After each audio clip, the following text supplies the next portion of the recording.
The most important thing about NPCs is that they are easy to use when you need them. The prep for an NPC should contain the minimum information you feel is necessary to portray them in a convincing manner. That statement alone is already quite subjective. How much prep you deem necessary changes depending on your personal preference and your level of experience, but it can also change depending on the role you have in mind for the character. So how much is enough? And what are the traits that make NPCs interesting for our players? I'm going to answer all of that and more. Ready? Let's go.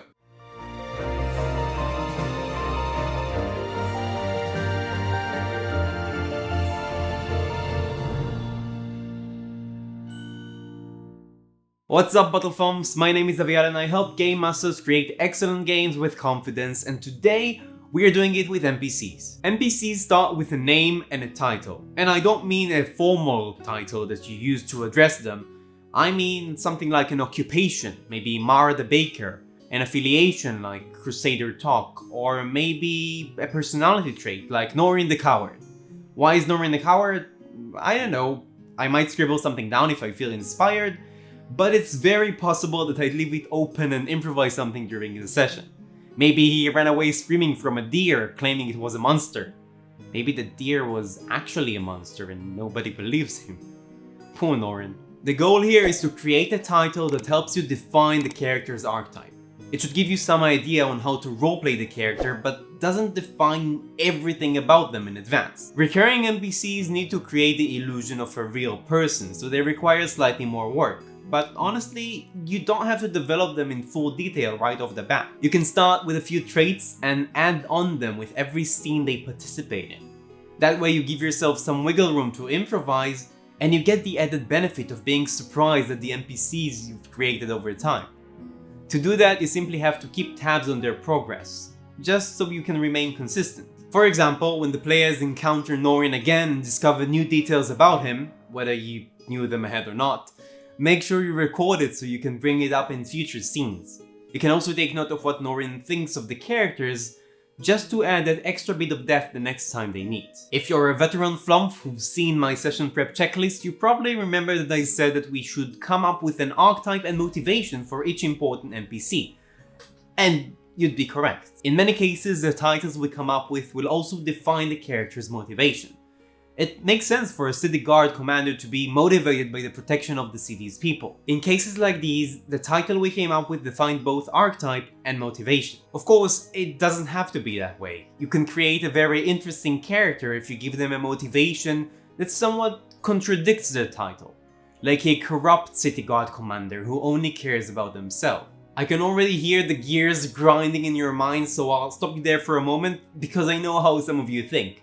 Some NPCs spring to our mind complete with an entire backstory. And I'm not going to tell you not to write it down if you want to, but do keep in mind that you don't have to.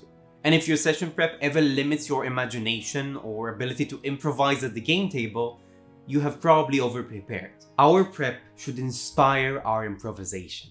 That's a rule of thumb for all session prep, so it's true for NPCs as well. Capture whatever made them unique and interesting in your mind, but don't feel obligated to develop them further if that stops being fun. So we kind of know the minimum we need to make an NPC, but what makes an NPC good? During my research for this video, I asked my friend Uri the same question. And I half expected a response that would help GMs create characters that are more relatable and interesting. But he told me something different. He said that first and foremost, NPCs are tools, and that the traits of a good NPC vary depending on your goal as a GM.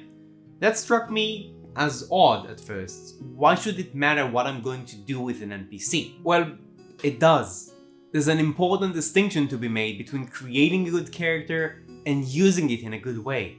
You can use a one-dimensional character in a good way, or use a fully fleshed character poorly. For example, if Peter the farmer runs into the tavern to inform the adventurers about the orcs outside, and then gets shot with an arrow in the back, there's no need to develop him at all, right? His sole purpose is to promote the plot and get the player's attention. Is Peter a good character?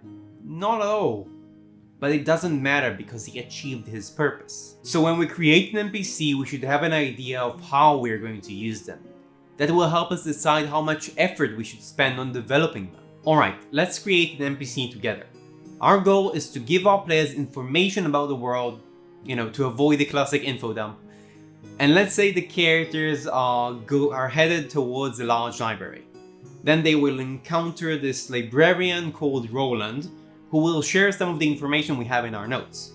Since Roland is going to converse with the characters, he needs to feel like an actual character. So we have his title, Roland the Librarian. Now let's set his goal. Roland loves knowledge, and he wants to read and learn as much as he can get away with. That's great, because it means he would be happy to trade information with our adventurers. What does Roland look like? Perhaps a half-elf in his late 30s, long silver hair, brown eyes, and a simple blue robe. Let's give him some personality traits. He is curious, he is friendly, and he is easily intimidated. That feels like enough to roleplay Roland during a scene.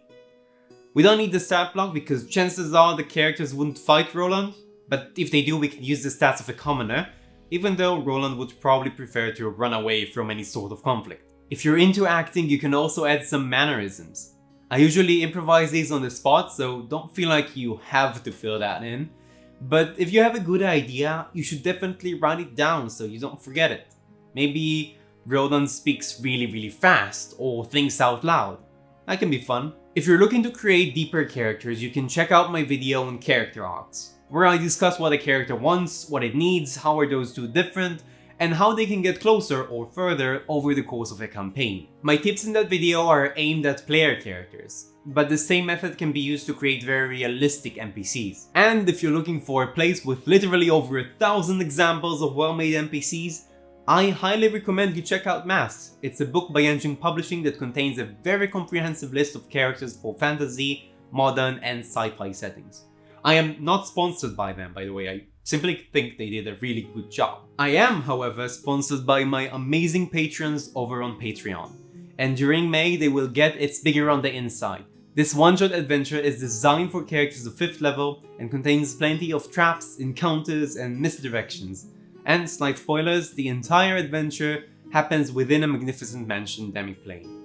And I'm very proud of it, so check out the link in the description for more information. Thank you for tuning in, everyone. Don't forget to like, share, and subscribe if you want to see more of, me on the internet. And I always take time to read your comments, so I want to hear you out. Was this helpful to you? What would you like to see more of? I want to create content that is specific and great for our community. So until next time, friends, remember that you are awesome, keep being awesome, and I'll see you beyond the screen.